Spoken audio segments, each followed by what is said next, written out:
Dear friends, हमने staff growth trend निकाला है, लेकिन यहाँ पूछा था इसने staff growth trend in last 5 years. तो मैं काम करता हूँ, ये प्रॉब्लम स्टेटमेंट के लिए मुझे बार बार स्क्रॉल करना पड़ रहा है। तो what I will do, I will take problem statement very close to us now here, so that I need not to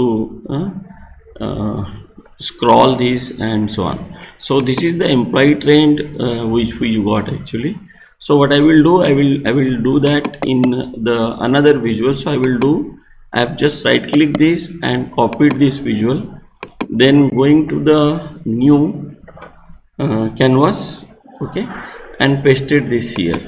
Now here what I will do, I will go for a filter option. See, now we need what we need, staff growth trend in last 5 years. This was complete trend which we got actually. It was from, since we had a data from 2017 to 23, it is complete for that, but specifically we need for last 5 years. So for that we have to apply the filter.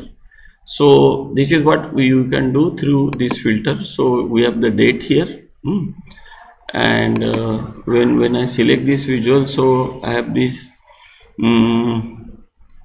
on x-axis, this date is there.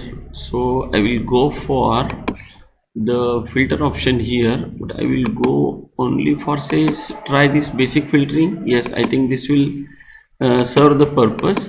So I will take 23, 22, 20, 21 and 19.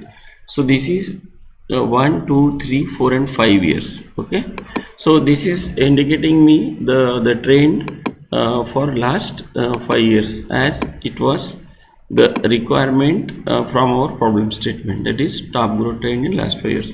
So this is how you get this. But now the interpretation of this is there is a decline in the staff growth here, as it is being seen here. So thank you so much.